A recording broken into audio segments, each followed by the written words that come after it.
welcome to my channel. I'm glad you're here. So this channel is really just all about my passions. I am a wildlife biologist, retired, and I've spent most of my career in the backcountry, in remote places, surveying for wildlife. And then when I'm not working surveying for wildlife, I'm usually out photographing them, hunting them, fishing them, backpacking, just everything outdoors is my passion. So in the wintertime, when I can't get out as much, I tend to bring those passions into my shop. And I have a little wood shop where I use native hardwoods, our hardwoods here in Northern California, which there are many. It would be so surprising to you to find out how many beautiful hardwoods we have here. I will make furniture, a variety of different wood projects, and occasionally I'll put those up on my YouTube channel. Although the focus of my YouTube channel is really just about telling hunting stories and outdoor stories, because that's just where my biggest passion is. So also in the wintertime, when I can't get out so much, I will work on skull art projects. And over the years, I've really come to sort of perfect the technique and also love the Fordite method for creating an artistic skull mount. And last year I posted a video on the Fordite method, and they've got a ton of questions and a lot of interest on people wanting to learn how they can turn their skull into a unique art piece like this. There's a couple of reasons why I love this technique.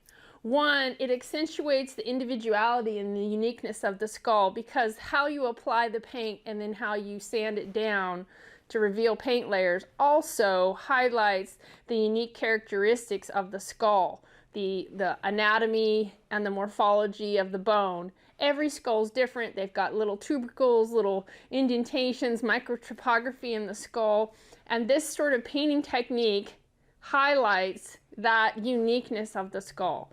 So you might look at skulls and they all kind of have the same shape, but when you get down to it and you're really looking at an animal skull, they are very different from one another. And I guess as a geek biologist too, that really appeals to me. So I got a video on the Fordite method, sort of on how to. Keep in mind, I'm not a videographer. Like, I'm just a storyteller and a gal who loves to be outside. So that video prompted a bunch of questions on performing the Fordite technique. So I thought I'd take a little time and answer a couple of those questions. The first question was, you know, how do I whiten a skull? How do I start, right? And look, there are a variety of ways to get your skull whitened and degreased, but my biggest advice to you would go check out a channel on YouTube called White Bone Creations. I love that guy. I have watched his channel for years. He's a great guy, and he's all about DIY skull preparations and degreasing, and he's got a lot of content on his channel, and he walks you through step by step on how to get your skull whitened. Now, once it's whitened and all the grease is off, then you can begin the Fordite method. And the Fordite method, and here, check out the video that I did previously. But the Fordite method is essentially an application of many layers of paint. I usually do 3 colors. Any more than that, to me personally, is too busy. I'll do 3 colors and a highlight color. On this skull here, it's 3 colors. It's smoke gray, black, and white. And I actually use these 3 colors quite a bit. This is a gray top coat, which means it's the last layer of paint. And it really actually has a clear protecting coat on it as well. But the last coat of paint, which I refer to as the top coat, is a smoke gray gloss Rust-Oleum paint. And I use these 3 colors, and I'll vary the top coat. So one might be white, one might be black, and they're just really beautiful. I love it. And then, you know, as you wet sand down the paint, you can pick which parts of the skull you want to highlight. Sometimes I'll sand the paint off on the skull on all parts of the skull, even way over here underneath the eye. I might do the whole cranium crown over here, but on this one I just selected these areas. So the method not only accentuates the uniqueness of the skull, but it gives it gives you a wide variety to highlight whatever you want on the skull. The paint colors, where it's located, how many layers you want to reveal. And so no two piece is the same. I love that part of the process. So the first question I get a lot is like, how do I start? How to get the skull to a point to start? One, there's a lot of ways. And so I want you to go check out White Bone Creations on YouTube. Second, I will use this product right here to repair any cracks, rodent damage, etc. on the skull. And keep in mind, when you apply an epoxy, even if it's just a clear epoxy to hold the teeth in, or if you apply something to fill in the cracks or whatever defect in the skull that you think is necessary, when you go to clean the skull at the end, the very end, you've done all the wet sanding, you're happy with how it looks, then you want to go and clean all that paint residue, the residue that you've just sanded off.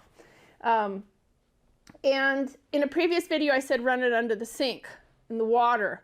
And I will do that on a skull, but you cannot do that if you've applied any kind of an epoxy or any kind of a filler to repair cracks, because the water will get up underneath that and pop that epoxy off, and you'll have to start all over.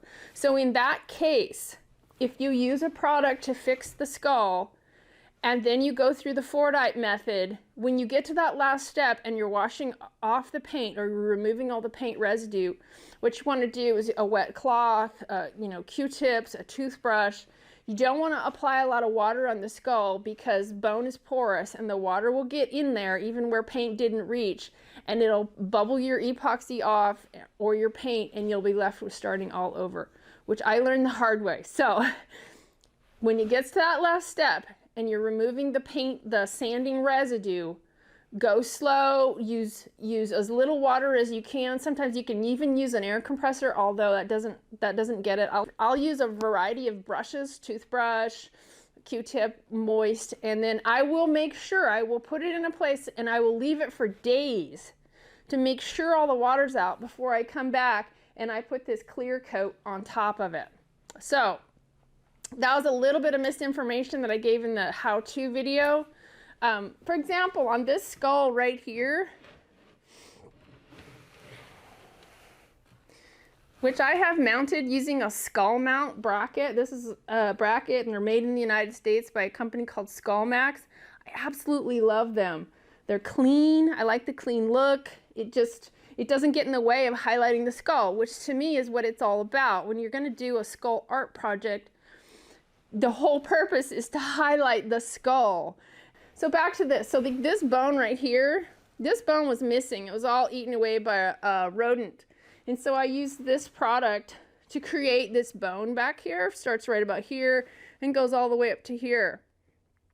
And you would never know it. But I could not run this skull underwater to remove the paint residue after I'm done sanding. I had to use paper towel and a variety of different techniques, toothbrush and air compressor combination, to get all of the paint off before I put my top coat on.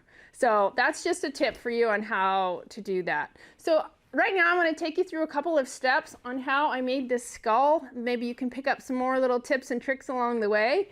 And then keep in mind, if you like this application and you like the look of this skull and how it's done, feel free to drop me a line, because I do this as an income source. So if you want to send me a skull, or I can come pick it up, provided you're in my area, I'd be happy to perform the Fordite method of applying paint to your skull so that you can hang it on the wall and preserve that memory forever.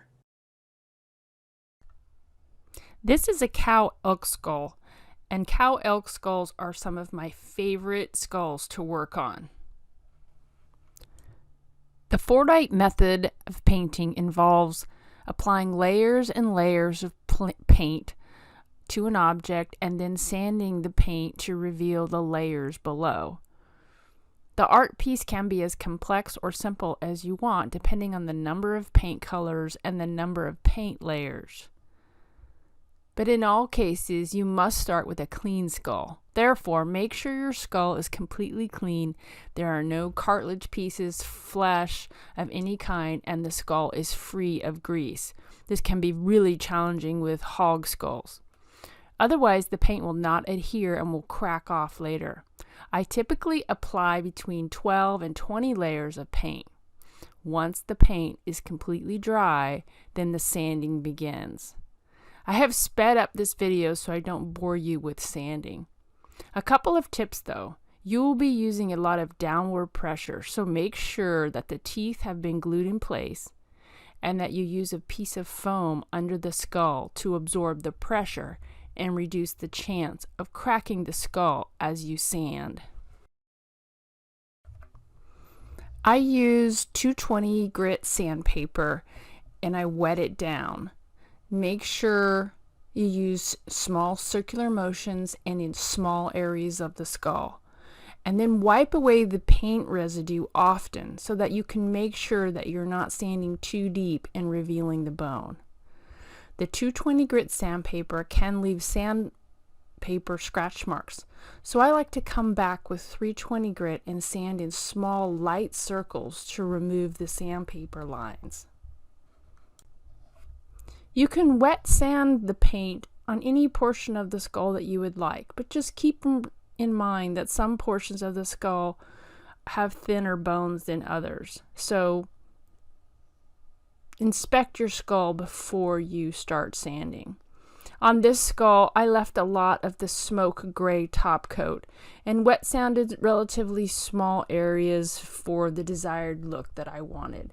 Once the sanding is done, you need to remove all of the paint residue. I use a damp cloth and a variety of brushes to completely remove the paint residue.